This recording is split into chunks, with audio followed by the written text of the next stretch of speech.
It's the Juicery Podcast Show.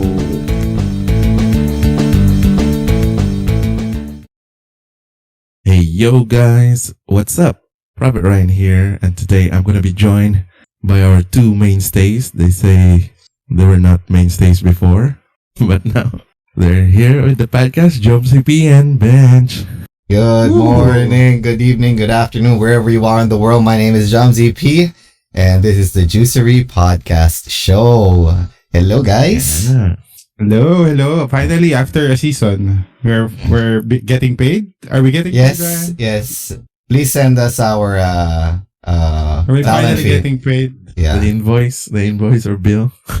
finally. Yeah, Bench, we can start a union already. Yeah, union just drove us. Does that qualify? Yeah. Do we get dental and paid time offs? Yeah. How many weeks was the last podcast? He refused to answer the question. It's been, I think, 2 weeks because I'm keeping track with Raft episodes. Yeah, So, with your games. Yep. yeah. So shout out to that. That's currently ongoing. That will pick up soon because we have Raft released a new chapter. So Yep. It's all complete. yeah, we're behind a couple of chapters, but yeah, you should watch us. See how we conquer the seas. Yep. We're like So, disgruntled pirates, but not really. do we have plans to play another horror game? I think there was something. The Quarry is- Yeah, the quarry.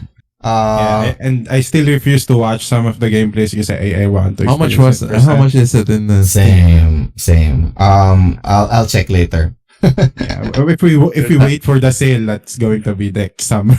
Yep. the talent fees? I'll wait for Black Friday. Most likely there's gonna be a Steam sale then.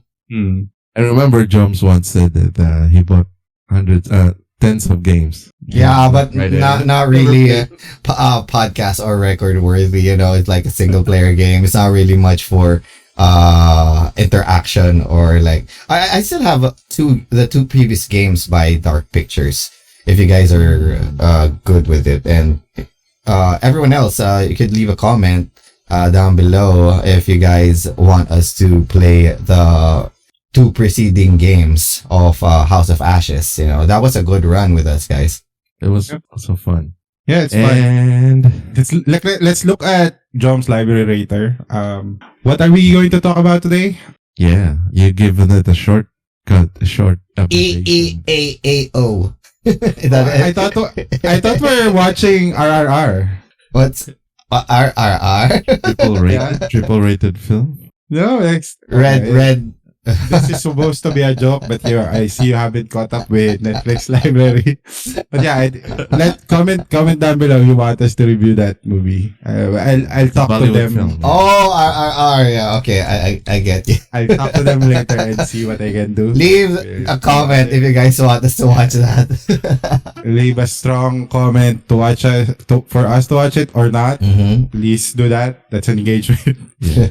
But this weekend, we're gonna be talking about everything, everywhere, all at once. Oh. Oh. Do we have the time for that? That's a lot of things. Yeah, that's a lot. That's everywhere, everything. You know, It's, can we cover everything? It's a short description of the multiverse. Yeah, another multiverse movie this year. The best multiverse movie of 2022, as people say. Yeah, I think it's a contender for a best. Yeah. Wait. There's a Bro. theory that The Quiet Place is also a multiverse. The alien. Don't get us started. Come on.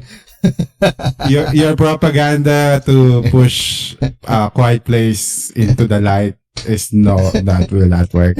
Enter that Quiet Place first. That's it. Yeah. You know, Quiet Place 1 was already a good movie and it's a standalone. You don't have to like go make a multiverse out of it. Cillian Murphy, guys. Don't forget about it. If it comes out in Netflix, I'll watch it for you and then I'll let you know how. Kasi just to share a couple of things about my life, I finally saw Star Wars Episode 9. Not that bad. Really? The last Star Wars.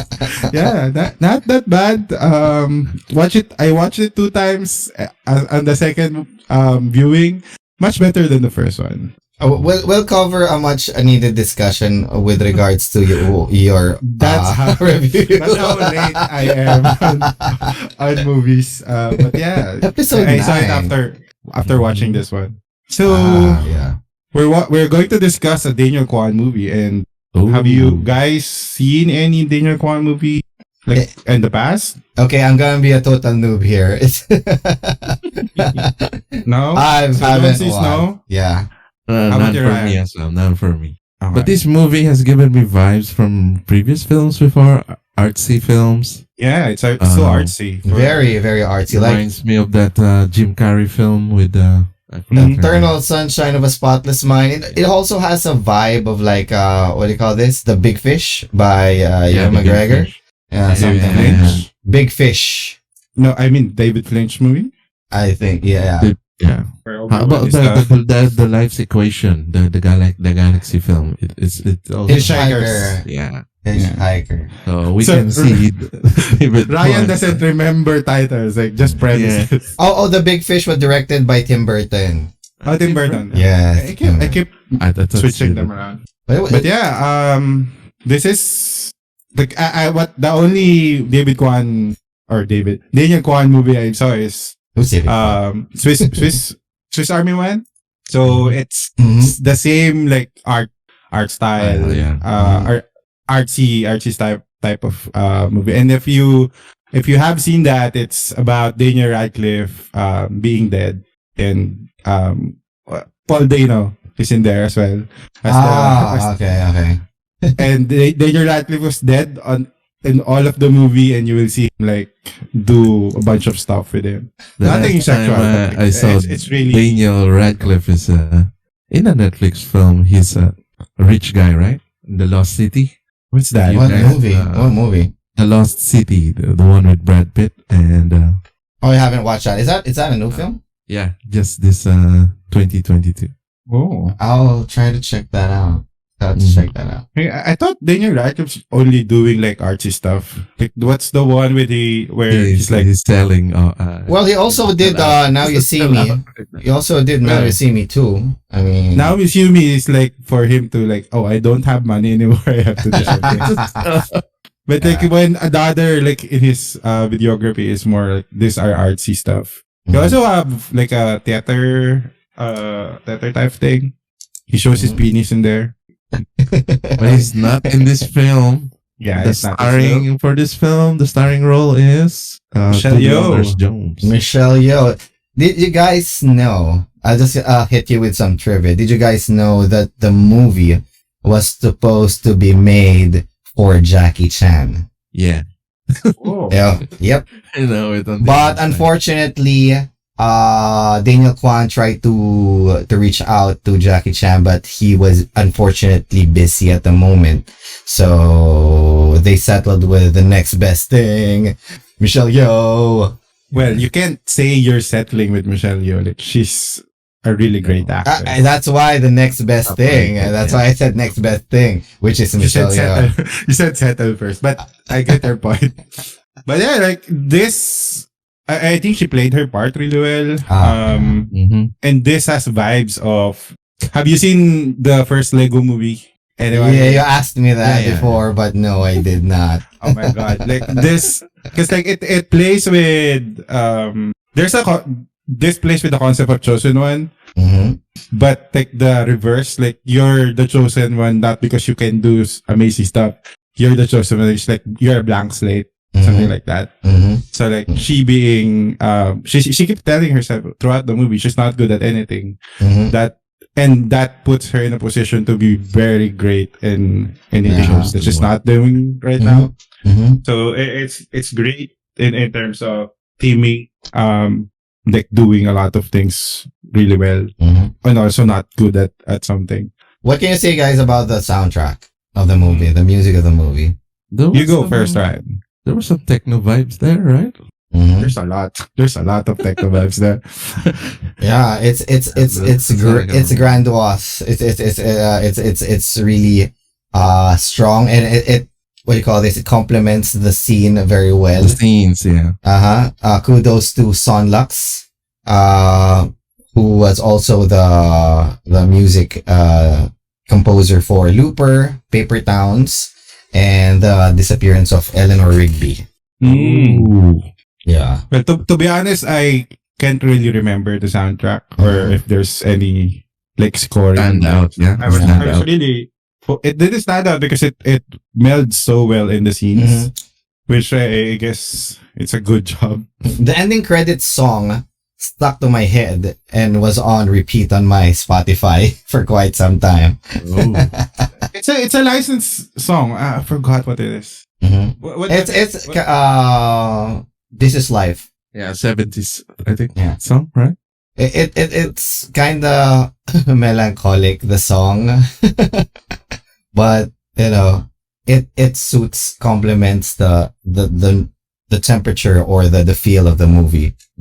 So Okay. Michelle Yo Yo, is Evelyn Wang, right? yeah, Wang. And the Evelyn Wang. daughter is, what's her name? With Everybody.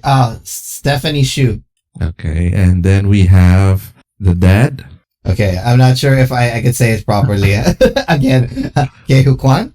Yeah, Yeah, I think we'll just he was, call- yeah, we'll he just was absent in the film industry for I think more than 3 to 4 decades. The last time we saw him, he was a kid at the Yeah. Indiana Jones film.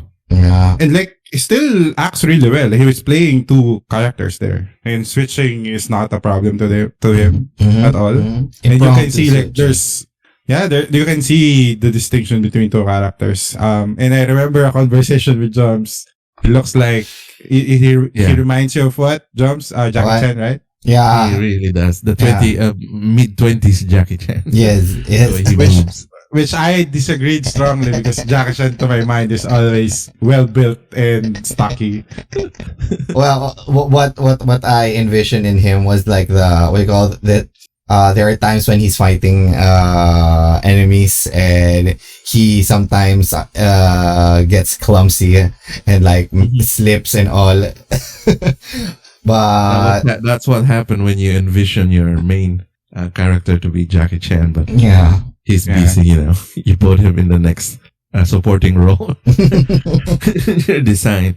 So this is also distributed by the A24 Film Company, Mhm. which caters mostly to indie films, but Probably is now this is their most successful movie actually. making I think 100 million all across the box Really? office. They did Midsummer Nights. Or Midsummer. Just Midsummer. They did. Did they? Yeah, they did. I wasn't did able to Midsommar. watch. They work closely with some They- of the yeah. Hollywood top stars. They now. also did Uncut Gems and Hereditary. Like, yeah. we both like that. Oh, Hereditary. Yeah. Have you seen that, Jums? Or last time we talked about it? Yeah, I've heard about it. I haven't watched it Yeah, yet. Yeah. So with a budget of just $25 million, because they used not that much of a computer graphics and effects in their films, more on practical. Yeah. The director was able to fourfold get the money back, and I think he's gonna get a lot of more films, especially now that it has a lot of good feedback coming from the critical feedback coming from Rotten Tomatoes, from Google, and from all the film critics out there, that this is one of the best film to be released this year. Mm-hmm. So shall we go over with our review, guys? Yeah, go ahead. So, we're Let's going start. to spoiler territory. We'll No, do the spoiler talk. I'll I mean, go warning, ahead. warning. I'll go ahead. Since the bench is curating the episode. So, spoiler alert, guys. We are going to talk about Everything, Everywhere, All at Once. It's a movie by A24, Ben Daniel Kwan. If you guys haven't watched it, please turn off your podcast or like pause this podcast and go watch the movie first. We'll be talking in depth about the characters, the plot, the ending, our reviews. So if you don't want to get spoiled, please stop this first, go watch the movie, and then come back here. Okay? But before that, please consider liking, subscribing, following us, and donating us on our Patreon. We have Patreon. Yeah, we have Patreon. We also have Anchor FM. We have YouTube. We have Spotify and everything else. So just check it out. That's the only way that they can come back to the podcast. They have to like, follow, and subscribe. Yep. Hit that bell notifications for new updates. Yep. Are we ready? Watch our games. Yes, please. Please consider watching our games. We're branching out. We are new genre, right? Yep. We are failing miserably, but in a way, progressing through the story. Mm-hmm. Okay, so we're done with the spoilers. Everyone who haven't seen this movie is gone. Mm-hmm. So let's start. So we are introduced to the family that we're going to follow throughout this movie. So we're introduced to the couple. We have Evelyn and shortstop. Waymond. Waymond. Yep. Waymond, but we're gonna call him shortstop. Yep. I have to listen twice to how his name was said because it sounds like a bastardization of Raymond, but it's actually Waymond. We also saw that in one of the documents that were like kind of pivotal to this movie. So we saw them in their like toughest time of the year. Yes, the most challenging. That Daniel Kwan, he's very, very ambitious and very we call it envisioned what a couple try to go through the most difficult and most challenging time of their life or the year, which is most challenging than being a yes, teenager. yes, which is doing taxes. yes. The IRS. Oh, Jamie Lee Curtis is the tax woman. Yes. Yeah, I was going to introduce her like in a great way. One at a time, Ryan. Yeah, and she's here. Jamie Lee Curtis is in here. But yeah, they're preparing for doing taxes. It's also the father's birthday. So we have like legendary actor here that I only know his like roles. Legendary actor. You forgot. It's James Hong. James Oh. Hong. And Always on Hong Kong films, right? He's in Rush Hour, the one, the you, the me, the you. Well, I know him as you. Yeah. No, it's me. Okay, we're not going to stop. Okay, if I respond. But yeah, like she's preparing for taxes. She's also preparing for a very like great. She's preparing for a birthday party. Yeah. And the other one here, like the daughter that we have, Stephanie Shu. She's coming Joy. with. Yeah, the daughter's name's Joy. Joy, like she's coming with her girlfriend, and the fact that this is the first time that she introduced. And I think she's coming out to the grandfather now. Like the parents are totally cool with it, but being traditional, I think Asian family, they're still they don't want to explain. It's not that they don't want to share it. It's the explaining part, and then most of things. Like in life is like that. You just don't want to explain things. So they're preparing for that. And then a couple of scenes come along. We're introduced to Jamie Lee Curtis. She's the tax person here, IRS. The auditor. The auditor. Do your taxes, guys. And we saw like a lot of like awards for her. She brags about it, and they're like all of them are like butt plugs, and butt plugs is like butt stuff is one of the like recurring thing in here. Yeah, I'm not sure why. And one of the awards, take note of that.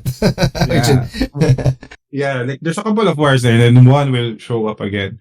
So before we go to that scene, like we got introduced to Alpha Waymond, and yes, he's coming from the Alpha universe where. Yeah, this is where the multiverse starts. Yeah, like the introduction to the multiverse is very subtle. Like just one scene, like, hey, I'm not the Raymond you know or Waymond you know, but do these things, and then he wrote it on the back of their divorce papers.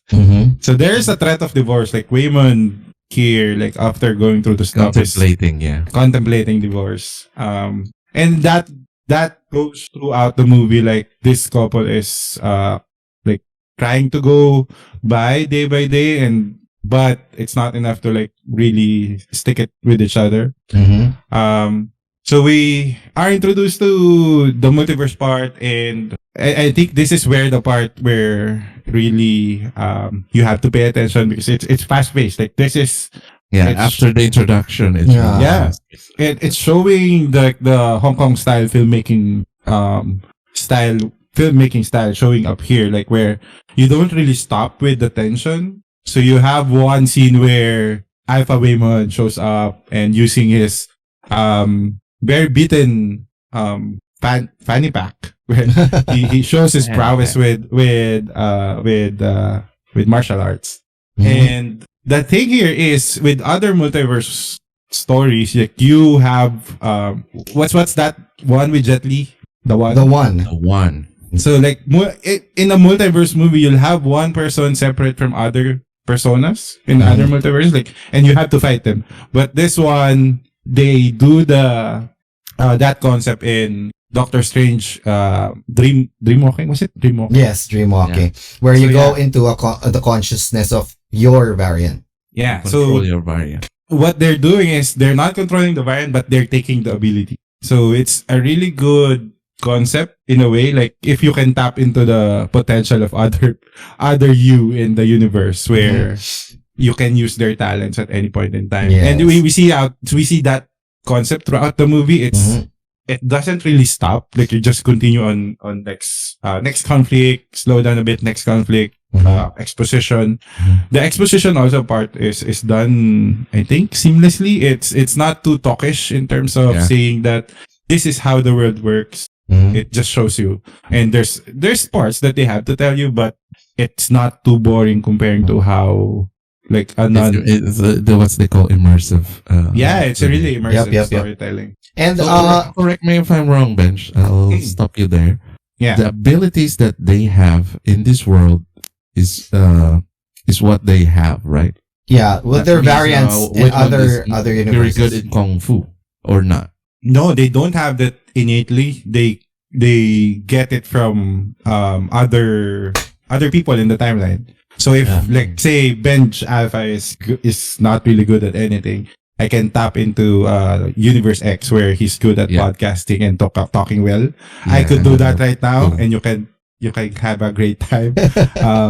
But yeah, they're not innately like having those skills. And so the great thing that you've asked that there's a quirk on how they trigger. Oh yeah, I was about to skills? say that. It was a very entertaining detail on how they acquire the skills in that universe.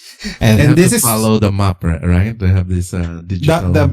The map is just like for visuals, but really it doesn't say anything in terms of like getting a skill. It's just pointing. It's like the hacking scenes from any movie. Yeah. It's just visuals, but they're going to tell you do this to unlock this skill. So it's really it's in a way not breaking into the tension, and also adds way to create tension between. rumor. Yeah, do this in terms of what's that? So going back to the butt plug scene where we're jumping now. To trigger the specific skill for the henchmen, they have to stick something up their butt or their behind.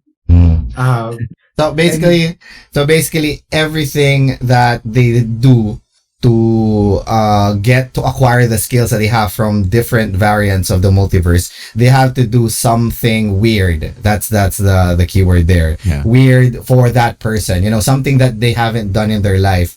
And when they trigger it, it would cause a different timeline for them, or like they will get the skills of the other. And then the guy or the variant that you've taken the skills out is in autopilot, right? That's why they were just sitting there. Yeah, like there's a scene where his like Michelle Yeoh need to acquire like a skill with hands, and she jump into a person that's a chef in Benihana type of setting. Yep. So and like she's doing all of this stuff, and then cut back to the original Michelle Yeoh, which is fighting. Then cut back to the source of the skills.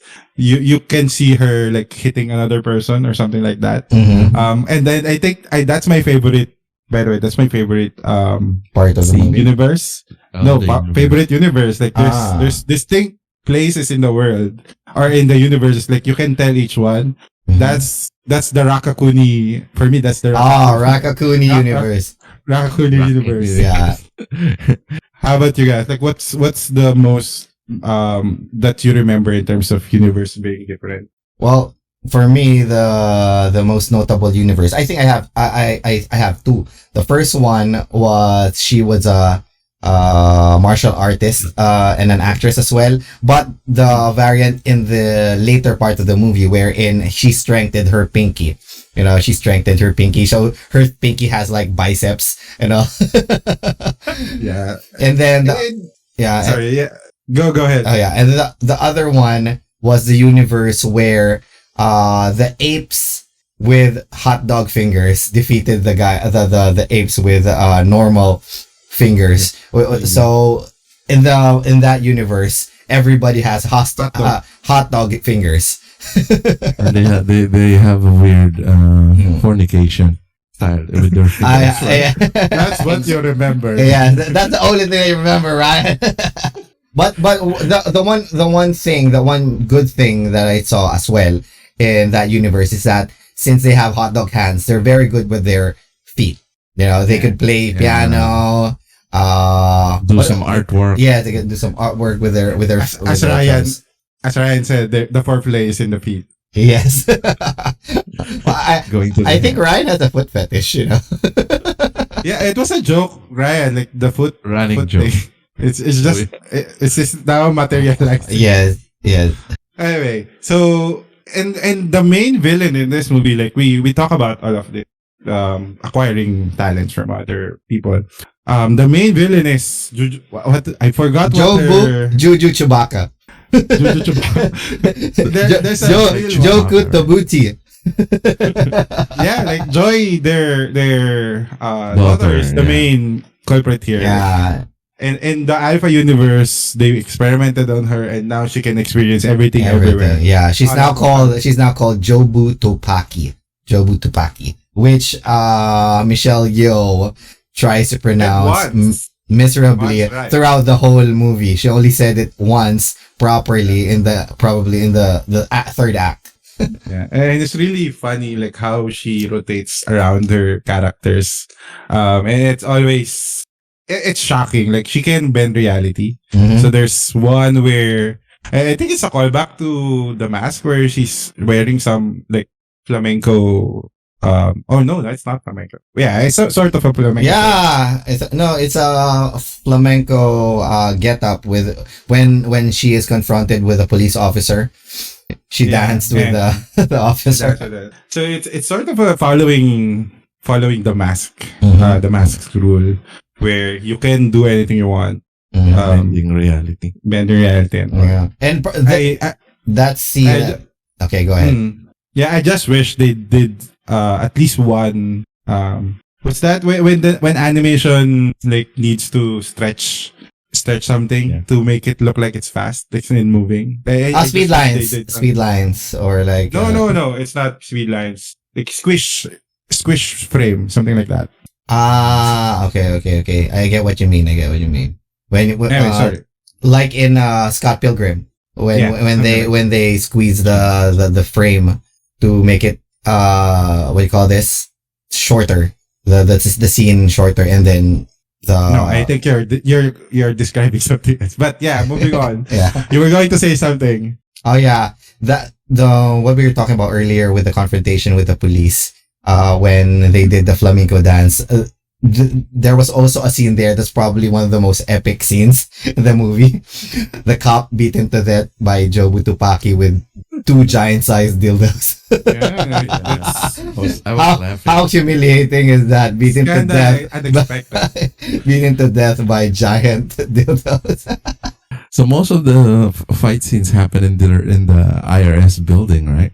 Yeah, they keep coming back to that, and I don't think they really went out when they entered in. There are probably only 2 venues: the laundromat and the IRS building.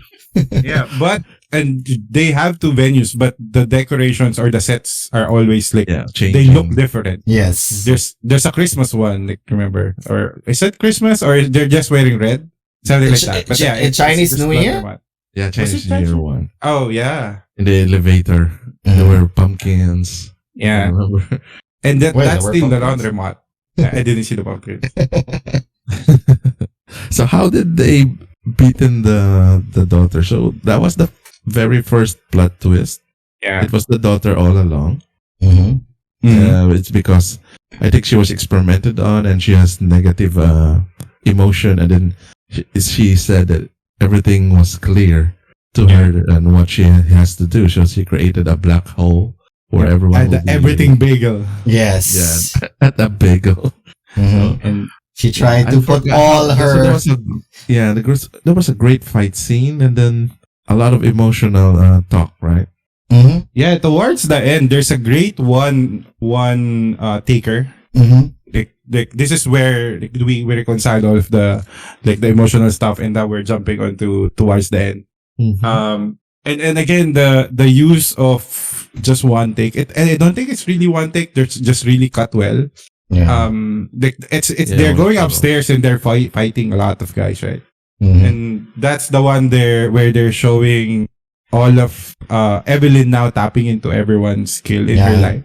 Yeah, she now has a power. You know, she mastered the art of like crossing universes, or like getting the variants without what do you call this? Doing Using the something weird Oh. thing. She's now the one, like Neo. Mhm. That moment in, Oh, what- The main point actually of the movie is like Waymond, Alpha Waymond, trying to get we call this Evelyn to beat Joy, or like she's the one to beat Joy because she also has that kind of power, but she hasn't mastered it yet. Yeah, it came from their grandpa. Their grandpa was also very strong. Previously, I was shocked when he has powers as well. Yeah, the wheelchair transform. Oh yeah. It's a good like 2 or 3 seconds of scene where Like whoa. stood up. Oh, stood up. Yeah. Yeah, He can actually stand up. He can actually walk, right? Yeah, He can actually walk, and he even have a gun. yeah. Joy was even when Alpha Gong, that was what he was called, tried to talk to them. She was even surprised that, how is Grandpa well versed in English, because that's not the grandpa you know. Yeah. So in the end, it was just a mother and a daughter relationship. Yeah. Yeah. Thing that resolves everything. Yeah. So with Joy wanting to come out, being is she a bi or a lesbian or something like that? Yeah. And then the mother trying to hide it from her father to the grandfather, but in the end they have to accept her, and then she just let go of that bagel emotion thing. Yeah. Yep. So the bagel is the emotional bag. Yeah. Becky Basically, was there. yeah, basically, Joy's power to see and feel everything and everywhere at once, leads her to conceive the idea that nothing really matters in every multiverse or every single universe. Okay, so that's everything. Her goal was to use that bagel, the epitome, or like the visualization, or the physical embodiment that everything not mattering, to suck all the multiverse into an infinite void of nothingness. That's what she deep. thought. Yes, I'm sorry. That's deep jumps coming Yes. from you. Yes, thank you very much. Very deep. Yeah, what I got from that is like I just want a good bagel right now. And like Philippines is not really good place for bagels. Bagels is not a staple food here in the Philippines. Not really. You get a good one, and that doesn't have cream cheese. Oh my god. But bagels aside, yeah, it's a good closure in terms of like the storytelling, like mother-daughter relationship, and then the ending scene is us going back to the place where they are struggling with the taxes, and now coming into terms that get Joy to talk to Jamie Lee Curtis, and it will be all good. And Becky was there as well. Don't forget Becky. Yeah. And yeah, it's like just acceptance. I think Joy really said in there that she doesn't really want to break reality at all. Like she just wants to talk to her to Evelyn, and this is how I feel. Yeah. Like, To connect she with feel- her. Yeah, she and knowing that her mom is something like her, it's kind of her way. Hey, this is how I feel now. You can feel it too. Yes. I like the rock planet. Oh where yes, the rock planet. like the life the Earth was not habitable, so they're just rocks. Mhm. And I was Animated watching rocks. that while doing work, and I have tears in my eyes. Like, these two rocks are just talking and then giving me so much emotion. Yeah, Um, that scene was actually really strong. Yeah, Yeah, it's because so, there's no it doesn't sound. say much. Mhm. Yeah, it doesn't say much, but it comes strong if you're like trying to read it and like hear their voices Mhm. throughout the line. Mhm. And then there was a funny ice plug in those rocks. Ah, the googly eyes. Yeah, Yeah. Yeah. that's actually a staple for the movie because in the beginning there was like an inside joke. Stop. Someone was putting googly eyes on everything. Yeah, it's Waymond.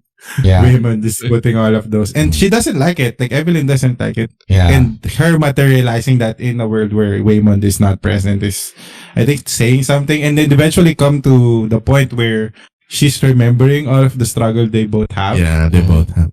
Yeah, and what I just remember, what I was running in my head Uh-huh. in that is, you have that experience, and this fucking Waymond is just wanting to divorce her.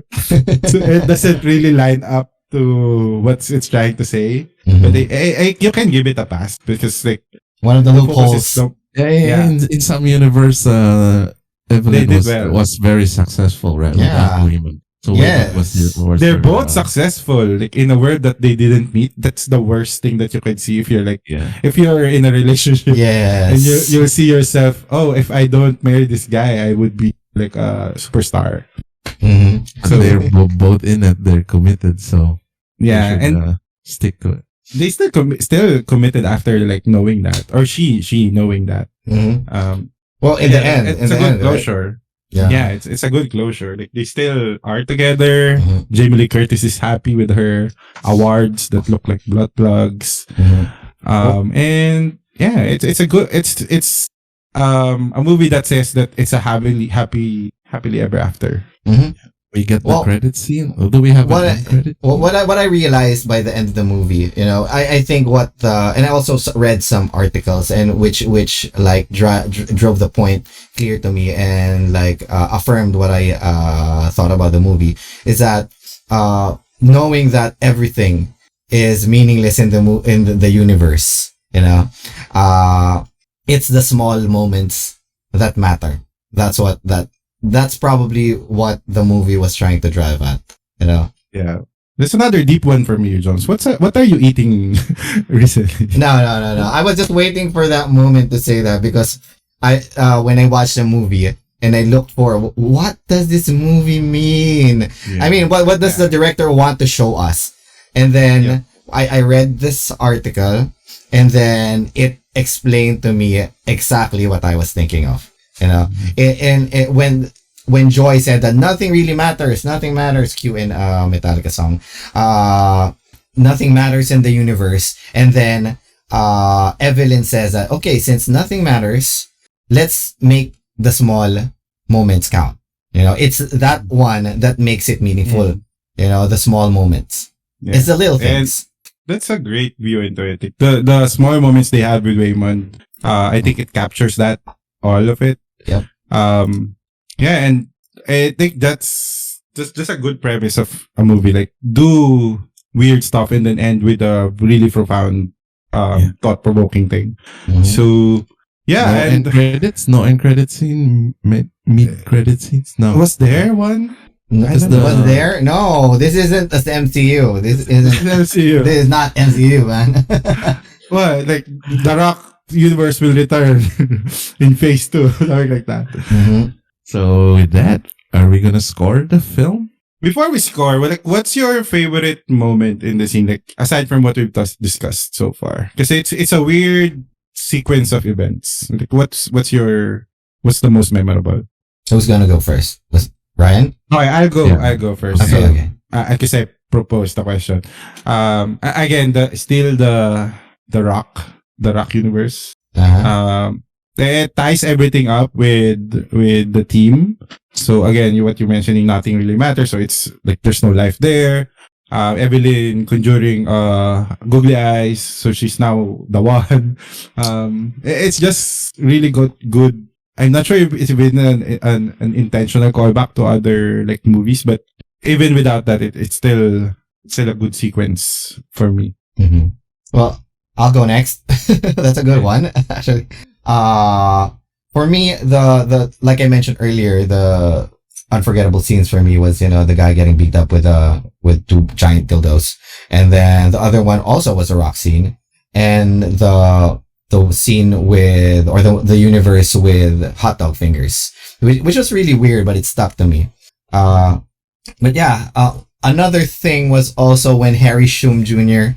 was trying to chase a Rakakuni. The emotions suddenly change from trying to expose him, and then afterwards trying to help him free saving Rakakuni. That's what it really entertains me. The most unforgettable part for me was during the part where in the ending, almost in the ending, where Joy was trying to go away, but Evelyn tells her to stay, and then everybody reconciles. That's such a really really good strong scene for me.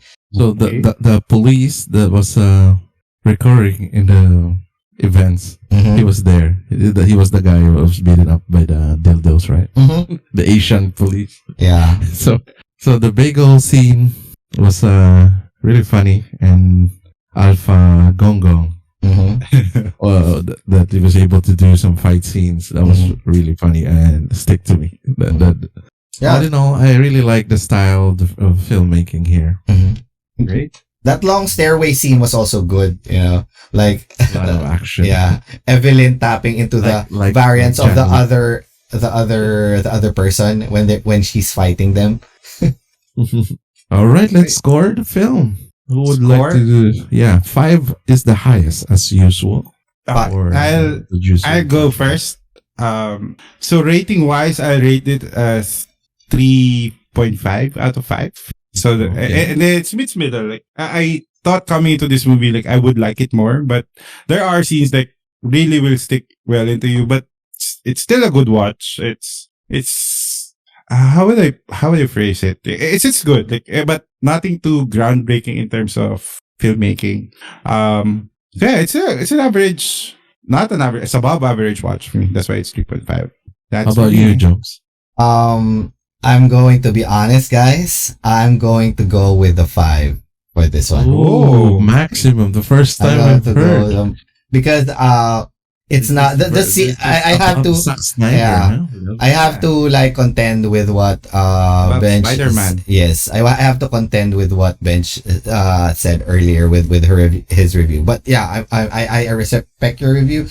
What I saw this was no average movie. The CGI was good. The CGI was amazing. And there were parts where you could honestly say that they did it just for the scene. Like for example, the we call this a piñatas, the art the drawings, the rock scene, the universe with the hot dog fingers.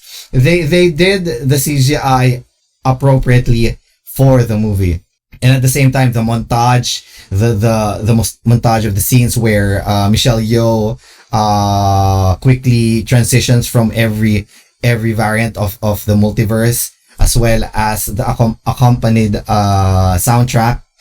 The performance of the actors and the actresses in this movie were superb. They were amazing. Stephanie Hsu did an amazing job playing as Jobu Tupaki. It actually grew onto me in the later parts of the movie.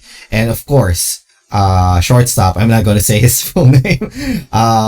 Shortstop and Michelle Yeoh's performance was excellent. They gave us one hell of a performance here in this movie. And also kudos to Jamie Lee Curtis. Overall, the direction, the cinematography, the soundtrack all fit the theme of the movie, and it's a multiverse movie with something more. And in the end, the movie has a meaning, which is something that, after the movie, it's something that you're going to think about, which is something that I really like in movies. So I'm going to flat out say outright, I'm giving it a 5. Full 5 Full coming from 5. Jones. Yep. So for me, I'm giving this a flat 3 out of Okay. 5. Mm-hmm. So I am speaking like as always for everybody in the general public, and me, of course, to add my opinion. Mm-hmm. So not everyone is gonna like this movie. So we were expecting True. it not to hit 100 million, but it did hit. That means that a lot of intellectual people, a lot of emotional people are into this film. So these films will always be created in the future, just like what we previously seen from the past. So good jobs, good directing chops coming from Daniel Kwan. And the staff, I mean, the crew, the entire cast, you could really feel that they're into this film. I think they're a tight knit group. This was recorded during the pandemic, so Yeah. they have closed film sessions. I think for weeks on end when everyone is in a bubble Yeah. creating this film. So as you can see that the chemistry of everyone in the set. That's like what Jom said. The computer effects are at minimal, but they use it slightly. The budget is very low. Mm-hmm. I think most of it went to little marketing and Michelle Yeoh, of course. Mm-hmm. Yeah, 3 is also a little bit high for me, but not everyone will like this film. I've watched this film with my daughter and she didn't like it. I agree. It's not her time yet to enjoy this type of artsy films. And that's it. 3 and 3.5, right? It's average. And a perfect score by Jones for the first ever perfect Yes. score from the Juicery Podcast Yeah. review. Yeah. Not even Spider-Man got that score too, or an average 3.8. So it's still above what we are scoring. Yeah. Mhm. And again, don't take that as like this is not a movie worth watching. It's still great. Like It's great. That's right, It's a okay. great movie. movies like this will be created, but this one, I don't think you can question why would you create this one. It's really a good watch. You end with something with you after watching this, Yeah. and keeps you thinking. Small things matters. It's the Not a small dick things joke. that It's not a small penis joke, by the way. we weren't thinking about that, Smart but joke. yeah. Thanks for elaborating. Mhm. and with that, I think we're gonna end our podcast show for the week. Yeah, it was great. Yeah. It was great. Do we have any plans for the next one? You guys- R. You guys want to do Top Gun Maverick? The Maverick. Yeah, I'm good. We'll I'm good do with that. I watched both movies side by side. Is or like, that still in the cinema? It's still in the cinema. I think so. Yeah. Okay, I On try the to get some third time. week, I think. And a lot of folks are saying good things about it when they see it. They say it's a good experience if you watch it in the big screen. Oh, okay. I'll find time to Yeah. watch it. Better if We can do IMAX. Better if IMAX. IMAX? Yeah. With the sound. Mhm. Those are the fighter jets. I know Bench doesn't prefer IMAX. I don't like IMAX. I get dizzy. It hits Maybe his you motion need sickness. All right. I think that ends our podcast for the week. This has been Private Ryan and Yep, this is Jam ZP. This is And- Bench coming from everywhere. Everything everywhere. All at once. Yeah. No Bagel. Yeah, nowhere, nothing, no, yeah, okay, I stopped that. Nowhere, nothing. Stop. Yeah. You're practicing that like a couple of times. Yeah. I was gonna say nowhere, nothing, nowhere, one at a time. Yeah. One at a time. Saying goodbye, guys. Bye, Join us guys. again next time. Yep, Bye. everything, everywhere, all at once.